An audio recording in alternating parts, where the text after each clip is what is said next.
Hello guys, welcome to my channel. तो आज हम हिंदी में जो शब्द होते हैं उनके वर्गीकरण के आधार के बारे में जानेंगे। तो उससे पहले हम शब्द की परिभाषा जान लेते हैं। तो जो शब्द होता है वो एक या एक से अधिक वर्ण वर्ण उस मूल ध्वनि को कहते हैं जिसके टुकड़े नहीं किए जा सकते। जैसे स्वर और व्यंजन अ आ क ख जितने भी ये वर्ण हैं, तो जो इनके मेल से बनी हुई स्वतंत्र सार्थक इकाई शब्द कहलाती है। एग्जाम्पल के लिए अनार। तो जो अनार है ये वर्ण के मेल से बना हुआ एक सार्थक शब्द है। सार्थक यानी जिसका कोई अर्थ निकलता हो। अब हम जो हिंदी में जितने भी शब्द हैं उसके वर्गीकरण के आधार के बारे में जानेंगे। तो इसे 4 भागों में बांटा गया है। व्युत्पत्ति रचना के आधार पर, स्रोत या उत्पत्ति के आधार पर बांटा गया है, अर्थ के आधार पर और प्रयोग के आधार पर। तो जो व्युत्पत्ति या रचना के आधार पर जो शब्द के भेद है वो 3 प्रकार में बांटा गया है।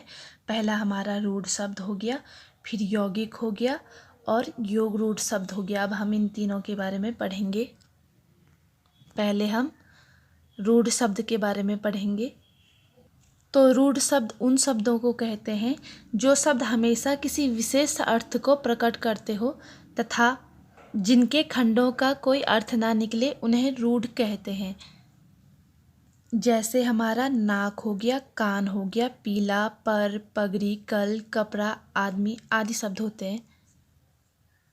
तो जैसे ये नाक है तो ये खुद में अपना एक अर्थ प्रकट कर रहा है। यदि हम इसके खंड करेंगे ना को, तो इस नाक शब्द के खंड करने पर हमें इनका अलग अलग करने पर कोई अर्थ नहीं निकल पा रहा है, तो यही रूढ़ शब्द कहलाता है। और एग्जाम्पल की बात करें, जैसे आदमी, आदमी के अगर हम खंड या टुकड़े करेंगे तो आ और दमी, तो इनके जो हमने खंड किए तो इनका अलग अलग कोई अर्थ नहीं निकलता है। तो जिन शब्दों के खंड करने पर जिनका कोई अर्थ अलग अलग कोई अर्थ नहीं निकल पाता है उन्हें रूढ़ शब्द कहते हैं।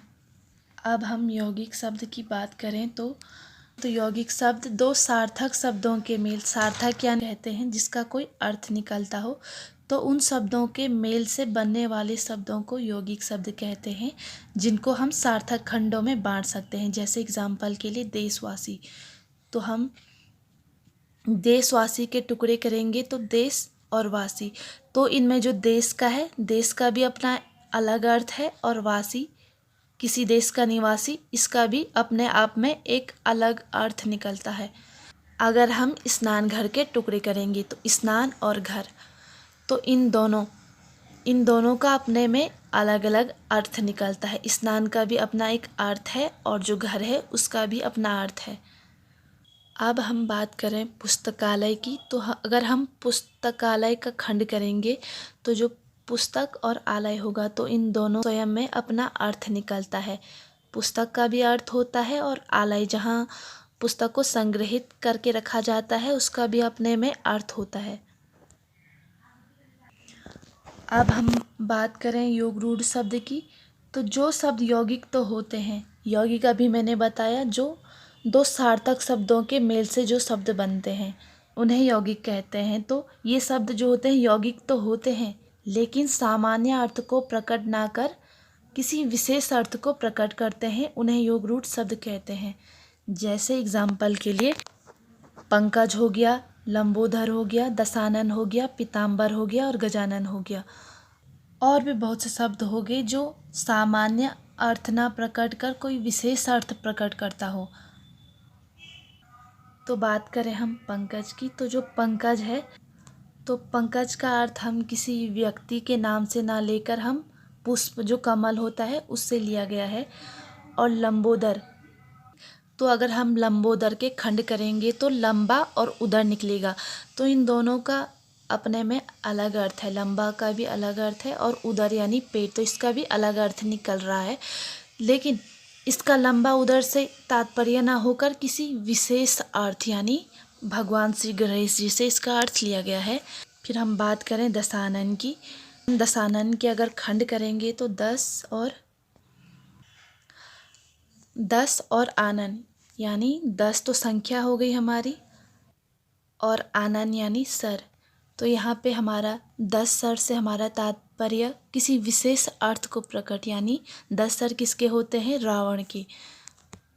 तो यहाँ पे दशानन से हमारा तात्पर्य रावण से है। हम बात करें पीताम्बर की, तो पीत है अंबर जिसका, यानी पीताम्बर का अर्थ भगवान विष्णु से लिया गया है। फिर गजानन गज और आनन से बना है।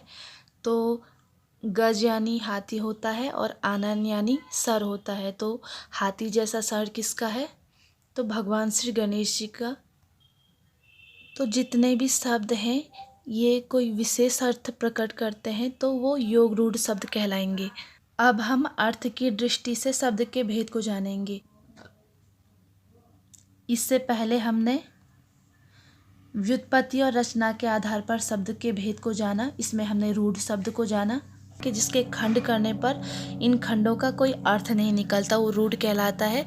और यौगिक शब्द जिन शब्दों के हम सार्थक खंड कर सकते हैं। फिर हमने योग रूढ़ शब्द पढ़े। इसमें हमने पढ़ा कि इन शब्दों में यौगिक के गुण भी होते हैं, लेकिन जो ये हैं ये सामान्य अर्थ को ना प्रकट कर किसी विशेष अर्थ को प्रकट करते हैं, वे योग रूढ़ शब्द कहलाते हैं। अब हम अर्थ की दृष्टि से शब्द के भेद को जानेंगे। तो इन्हें 2 भागों में बांटा गया है, सार्थक शब्द और निरर्थक शब्द। हम सार्थक शब्द की बात करें तो जिन शब्दों का कुछ ना कुछ अर्थ हो वे शब्द सार्थक शब्द कहलाते हैं। जैसे मकान, दुकान, मेज, पेंसिल, चाकू, चाबी, यानी वे सारे शब्द जिनका अर्थ निकलना चाहिए वो सार्थक शब्द कहलाएंगे। हम बात करें निरर्थक शब्द की, तो जिन शब्दों का कोई अर्थ नहीं निकलता। सार्थक यानी जिसका अर्थ निकलता है और निरर्थक यानी जिसका कोई अर्थ नहीं निकलता। हम लोग कई बार सार्थक शब्दों के साथ निरर्थक शब्दों का भी यूज़ करते हैं। जैसे हमने किसी को कहा चाय वाय पी कर जाना, तो इसमें जो चाय है, चाय का तो अर्थ निकलता, लेकिन ये वाय का जो है कुछ अर्थ नहीं निकलता। और भी बहुत से शब्द हो गए जिनका प्रयोग हम अपने डेली लाइफ में करते हैं लेकिन उनका कोई अर्थ नहीं होता।